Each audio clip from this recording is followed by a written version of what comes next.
Hey, what's up, guys? It's your girl, Kat Deluna, and you're watching Ladies First on Hot 97 with my girl, Jenn. Ladies First. Yeah. You like that? You like that right there? What's going on, guys? Your girl Jenn from Brooklyn. Another episode of Ladies First. As you know, always have dope, amazing women on the show. My guest with me today, she has traveled the world. You have definitely heard her songs on the radio. She is dope, and she is so feisty. I love her personality. Kat Deluna. Ooh, thank you. What an amazing intro. Thank you, my love. My boo, Jenn. I love the fit. I love the hair. Thank you. You're always switching up your style, huh? I wake up and how I feel, that's how I dress. Like yesterday, I was all colorful. Today, I was like goth. Let's go. So I just try it. So, like I said earlier, that your songs are over the radio and things like that. So I guess, how do you kind of reinvent yourself to sound new so you don't sound dated? Because a lot of songs out right now. That's a very good question. I just make sure that I don't always lend my ears to the radio. I know we're in a radio station, but it's the truth. Hold up. Okay. Let's move that. No, but what I mean, like, I am not the constant radio person because I feel sometimes you train your ears to kind of get accustomed to what they call the popular or what's hot. So that helps me maintain my style, which is, people like to call my style worldly. People like to say it does have a Latin twist to it, when in reality, I'm just a pop artist that I just put everything in it. But the fact that I have, my ground roots from the Bronx, from Newark, New Jersey, DR, that makes me also urban. So it's a mixture. So to answer your question, yeah, that is most of it. I just maintain real to the roots of the songs that I first heard growing up. I know it's weird to say that, but that's what works for me. And when I am in the studio, I get in and I just record and I create, and then it just nitpick. I'm a very nitpicker. Like, you really? Yeah. Like I know you can't overthink it, but I'll overthink it, and I'll listen to it. So it's I know everyone's like, it's a guessing game, but that's my formula for now. So did you do that with you might know Kat Deluna from a hit song Whine Up, which came out years ago. Did you do that with that record too? And how about the success of that record? Oh my God, amazing. So Whine Up was my first single ever. It came out from my first album, 9 Lives, here in the States, in the world. And it was with Elephant Men. And yes, I remember recording We're at One. At that time, we were both beginning. And we were just, I always say, it's like your first child, I guess, how people say, like, the excitement is crazy at first because everything is new. I was just lucky to be able to work with someone like Red One, who was so talented, and that he was African and, from Holland and Sweden. So he had the world on him. The fact that I was Latin American, I had the world in me, but I was raised in the States, So we just put all the sounds that we heard before and like wherever we were, and we put it into the production or into the ideas or into the writing. So I think it's because that is how it's worked out for me. Yeah, I think ever since then I just learned, and I think ever since then I just learned to work that way. Right. Wow, you just made me realize something. I have a formula. Epiphany. Yeah. A formula. Yeah. Yeah. And I mean, your success and all that, you've started singing at a young age too. I read, I don't know if this is correct me if I'm wrong, but you did, I guess it was a karaoke contest or something along those lines. And you did what song did you do? With Houston I'll song? Always Love You. Yes. Well, I was singing since I was like 3. Seriously, ever since in the DR in talent shows. Actually, that's when they realized that I had a voice. And it wasn't until like high school. I went to Arts High in Newark, New Jersey.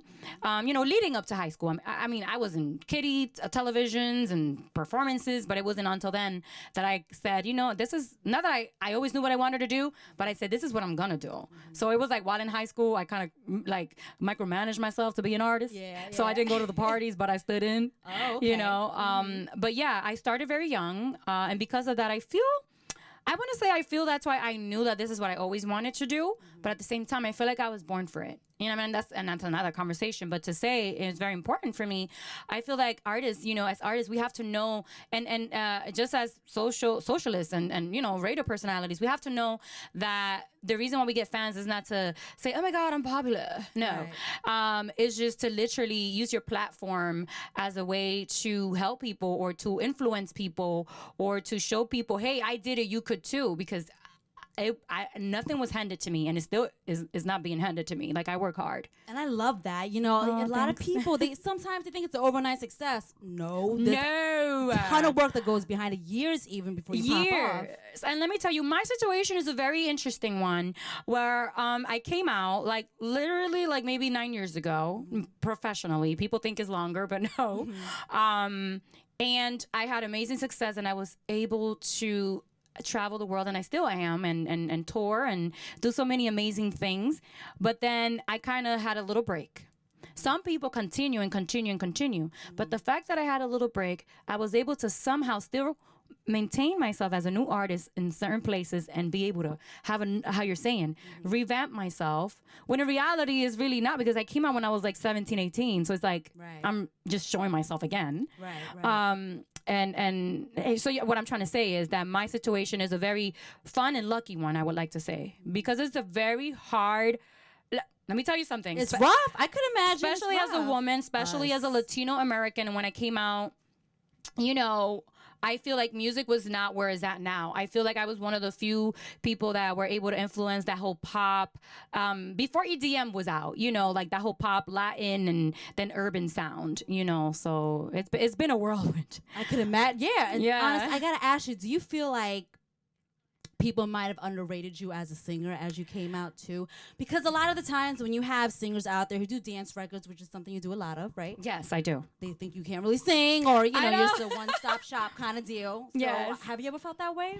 Well, at first, I think now, as the years have passed by, I feel like the kids that were maybe like 3 or 5 when I was out maybe don't know a lot about my talent. They just know the songs that are out. Sometimes I feel that way, but then again, I am the biggest optimist. I am the ultimate optimist. So I just feel I just have to do my work and show them what I can do. Because if you sit down and you start to think about that, man, you know, think about it. Yeah, I was gonna say, I feel like a lot of the times, you know, the media or whoever, social blogs, what have you. But you're right. They kind of attack you a little bit sometimes, well, you know? Yeah, but you're right. I do feel, you know what, it's funny that you would say that. I do feel that maybe, because I'm the kind of person like, what if I had taken this route and what if I had not? You know, I feel like maybe, you know, and I again, because I'm the optimist, I hardly speak this way. I would say maybe I would have been somewhere else, but maybe I wouldn't have. Maybe I would have came out right away with a second and third album, and maybe that would have been it, because I would have been rushing something that I feel like my style was too ahead of its time. If you think about it, you know, after Whine Up, you know, then we had Gaga, then we had Pitbull. You know, think about it, like Nina Sky. You know, I feel like Shakira, Nina Sky, and then I came. We were at the beginning of the sound. Right. So it's just, you know, I don't know, it just happened that way. And on top of that, you know, like I said, as far as the media and the way it went down, how you kind of transcended this music, it's like, I feel like they just, when it comes to a woman in music, they try to find anything to get at you. But let me tell you, you're singing, your songs. They could find all they want to find. Cause it's crazy. I don't know. I believe in signs. I'm a Sagittarius, and we're like, dust it off. I really don't pay mind because I am just so sure of what I have. I'm sure of my team and what I have coming, you know. Sometimes I don't share enough with my fans, but then I tell them, hey, this is what's coming, like when it comes. But I just don't, it doesn't tickle me. It doesn't bother. It doesn't, I mean, the biggest things have happened to me that any artist in their career would like, oh my God. I'm like, man, I'm gonna do it again. So what? I'm just so positive about it because I'm doing it not for the fame. I'm not doing it to have people like me. I'm doing it to kind of like, I want to create a movement through music, through life, and show people that life is about being positive and happiness, and it's for my fans. You get it? I gotta ask, can you answer this for me? Because I don't know, I was reading up on this stuff, but yes. Was that the media trying to pin you against J.Lo when that whole situation between you two came out with the record? Supposedly she stole your record and turned into her own on the dance floor, right? Was that all just the media? Definitely it was. Now that I understand it, because when it happened, not that I hadn't been in the business a long time, but nothing like that ever had happened to me. So I feel like when that happened, I didn't understand it at first. It just came out of nowhere. So it was the media. I mean, I'm a huge fan of J.Lo. How could I ever say anything negative about her? Like her, Gloria Estefan, you know, they were women pioneers. For me as a Latino American, they opened the doors for us. So, you know, it was just a lot of them saying, and then I said, I'm like, I didn't say nothing. I mean, you know, we work with the same producer, who was Red One, who was amazing, and it just so happened maybe our songs were alike, you know, but who knows? You know how the media is. I learned now. Now I learned. Stop that, you guys. Stop trying to pin these women against each other, because it's not. But it's all love. And I don't know. And I'm glad that, you know, the fact that our personalities are, I don't know her too well as a personal relationship, but I know that our personalities were like, huh? So imagine we had been catty people. It would have been just crazy. Yeah, for no reason. But see, that's what makes you an amazing woman. Oh, and speaking you. of women, I want you to address your attention to the screen, okay? Ooh, okay. So I asked Kat and I asked all my ladies to send me things that inspire them to be the women they are today. So some photos are going to pop up, and I want you just to quickly talk about it and how it inspired you, okay? Okay. Here's the first photo. Wow. This was you in Cambodia. Cambodia and Phnom Penh. Let me tell you something, Jen. This was at the end of last year, like not too long ago, in November. And I went to perform for a charity event where I was going to do this huge concert, and all the proceeds would go to this amazing hospital. And I did not expect this much love. It was like concert hall. And what happened, I decided, because I was receiving so much love, I decided to come out as an Apsara dancer, which actually is their national costume. And in this picture, I was actually surprising them, and I was coming on stage from behind. And Look, a lot of them loved don't even it. notice. They probably went crazy for it. By the way, that crown is so heavy. It looks like it is. You'll snap your neck wearing it. Yeah, but it was this actually, the reason why I said it kind of helped but it helped put into perspective what I do. That, you know, the love that I got, you know, I've done performances like these before in the past, but in Cambodia, because it's an amazing country and city, Phnom Penh. But the fact that they're just rising, and all the young ladies and young kids were like, Kat, you know, you're very inspirational because you did it. We know we could. That just touched my heart, and I knew that right then and there, that this music thing, how they say, is not just for me, it's for them. So that's right. Talk about it. Look at the next photo. Newark. Yes, Dr. D. Who is not sponsoring this, by the way. Yeah, not at all. Oh, actually, this is my grounds right here. Is it really? Like, this is my high school is not too far away from here, our Thai. And I will have to say, after coming from the Dominican Republic, we did not go back to the Bronx. My mother, we have family in Newark, and we resided in Newark, New Jersey. And believe it or not, I am very proud of that, because I was able to learn so much growing up in that beautiful city. You know how they say New York is a concrete jungle? But, you know, I feel like Newark is definitely like the real jungle, like the real, like you either make it or you don't. And if you do make it out of that city, you're strong, you know? And you did, girl. Oh, thanks. You did. And the last photo you sent was Beyonce. Yes. When you met my at God, TRL. oh my God. I'm like such a fan. Beyonce, I love you. Let me tell you, this woman has inspired me in so many forms and ways ever since like high school. I just always looked at her because she's so strong. It wasn't only about her talent. It's just about her vitality, you know, her message and her nonstop, you know, her non-stopness, how they would say, Beyonce. Right, and actually, this was my first ever TRL performance, and I was excited. And here I come, and I'm walking in, and they're like, Beyonce's here. I'm like, oh. You know, first, I'm like, I love Beyonce. You know, she's my idol. And then I was like, okay, so Beyonce's going to perform the same day that I'm performing, you know. And then I came to her, and I was like, Beyonce, you know. And they was like, no, she's doing, at that time, they had, she was actually shooting for MTV Tres, who was a Spanish version. Okay. Look at that. Yes. And I was doing the TRL. And it's funny, right here and there, she came up to me and said, hi, I'm Beyonce. I said, Beyonce. Of course. And I was like, nice to meet you. She's like, oh, it's okay. She totally encouraged me to go on and to kill it. And then our dressing room weren't that apart from each other. And she came in after I performed. She knocked on the door. Did she? This woman is so humble. She taught, look, I'm like getting goosebumps, you know. knocked on the door, Beyonce, and said, that was amazing. Congratulations. And I said to her, wow, thank you. I was just, can I have a picture of you? I think that's the only picture she took that day. That's the one I found. Yeah, because Yeah. I was looking for some. You too. know, and I just felt, I gave, so much respect. Right then and there, I think that I've always been a humble person, but I think I became even more humble because I said, come on, if Beyonce did that, Can who, be like, humble and chill. I definitely inspire myself on her and to have that personality, like that mentality to just be nonstop unstoppable.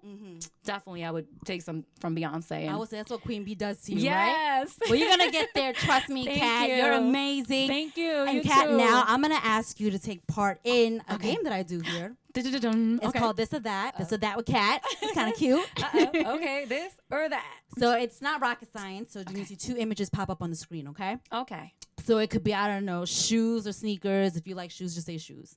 Okay. So I say the name of the Whatever product. it is. Yeah, it's very simple, Okay. okay? Okay. You ready? Oh man. Okay. Let's do it. Newark or the Dominican Republic? Man. Dominican Republic. Whine Up or Bum Bum? If you got to. Well, because I like to live forward, I would say bum bum. Bum Bum. Yes. You can eat mango or sancocho all day. You know what? These are popular meals in the DR. Just so you guys know. If Our you didn't know. traditional plates. Like, sancocho is like a soup. Mango, man, I could do it quicker. Mango, yo. Straight up. I actually did some last night. Did you really? Yeah. See that? Dance all night or kick back at home? Dance all night. I don't even know why I asked that. I should have known. You love dancing. Yeah. Aretha Franklin or Billie Holiday? Oh, no, you didn't. I did my research. This is hard. Oh, my God. By the way, Kat's looking at me with like killer eyes right now. Like, girl, what are you doing? Why? No, you know what? I love them both. They both have been such inspirations to me. Definitely, I would have to say, oh my God, people are going to come at me because I'm going to be a cat, but it's my opinion. I would say Billie Holiday. Billie Holiday. By the way, guys, this is who Kat used to listen to all the time. All the these time. artists. If you did not know. I mean, I just, maybe because today I'm feeling Billie Holiday-ish, so I would say her. Okay. Maybe tomorrow I'll be like, oh my God, Aretha, what did I do? Aretha's not going to hate you after this. I love her. Collab with Beyonce or Mark Anthony? Wow, you guys know me good. You had to do I did my research. because definitely these are the top people that I one day would love to have a song with. Hello, Beyonce. All day. All day. That's right. Have a sold out world tour or #1 album? Ooh, you know what? A sold out world tour because Really? that would make your album go #1, baby. Look at that. There's science behind this or that. I love it. Biggest turn off on a guy, laziness or arrogance? Definitely arrogance. I hate someone You that could do it with a lazy dude though. yeah, I can't. I'll kick his butt. Okay. I'll be like, get up. Like, come on. Or like, I'll like trick him into like doing something and he'll think, oh, yeah. But imagine someone arrogant, you can't really like get through that. That's true. No, Yeah. you should. I'd want to shoot myself, honestly. Yeah. I'm like, oh my God, right? What would mean more to you, winning a Grammy or an Alma? Y'all got the these are like good, but like, I would love to always, I never thought about an Alma. That would be a dream. But because I always say I'm like the old school true musician all the way, like, Grammys, man. I think first the Grammys, definitely first the Grammys, and then an Alma. Final answer? See? Okay. I got Spanish all of a sudden. It's all good. I don't know what I Listen. see. Do what you gotta do. Yes. If you got it, flaunt it or keep it classy. Ooh. I'm both. If you gotta pick one. Okay, can I say this? On my usual, I would keep it classy. For some things, I'll flaunt it. Can I just mix them and make like some? But I would have to say definitely. Is that the picture you for flaunting? I would always say, but at the end of the day, I love class. It has to be classy. You could flaunt it classily though. That's true. See, Kat, you were just breaking this down. This or that. Final question, okay? If you were in the studio and both Celia Cruz or Selena walk in, then asked you to hop on a song with them, who would you pick? Oh my God. Would you pick? I mean, Celia Cruz opened the door for all of us, and Selena has been my biggest, if not the big inspiration in my life. She made me want to do this Spanglish thing. She did. So I would have to say Selena Quintanilla. Definitely. Everyone loves Selena. Everything for Selena. Anything for Selena. You know, actually, I spoke to her family, and they're very great people. Yeah, and they know the love that I have for her. And I almost went to her museum in Corpus Christi, but I was doing promotion and I couldn't. So I will go. That's how, like, look at me. I get all mushy when I speak about Selena. You know what you should do? You should remake one of her songs. Everyone says that. Talk about it. I should. Just an idea. Yeah. Thank you so much, Kat, for coming through, ladies first. And speaking of songs, she's gonna bless us with a performance in the studio for her new record, "What a Night," featuring Jeremiah. I can't wait. Girl, you should do it with me. You know what I'm saying? I'm gonna hop in the camera. You know you might see me just bouncing a little bit in the camera.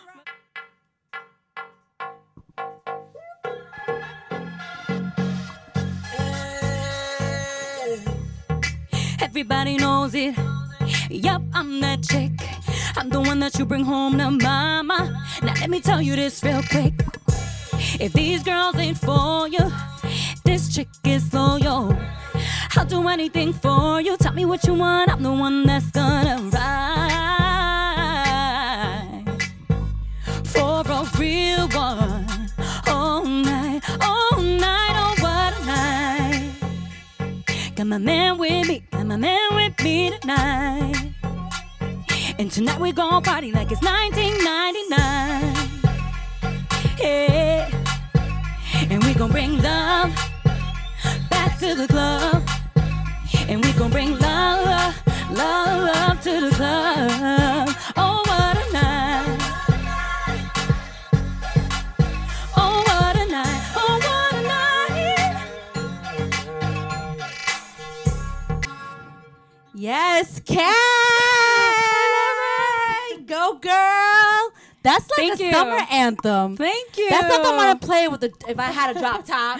Windows low, music blasting with your girl. It was definitely it's a musical challenge because it's kind of like singing and talking at the same time. But then I was like, I'm gonna get into it because it feels like that kind of like rolls. That's you see me dubbing in the like it doesn't matter who sings it, like your swag is gonna come out. Absolutely. So I'm so happy that Thank you so much for coming through. Let me know we can find all your music. Oh my God, definitely. Find me on Instagram, Twitter, and Facebook under Kat Deluna. And I got Snapchat now. Snapchat, okay. I'm on it. Snapchat wave. You know, so yeah, you know what I'm saying? So find me actually under Kathleen Deluna. And I just want to say thank you. Thank you so much for the support and all the Delunatics. I love you. That's right. Check you next time on the episode of Ladies First.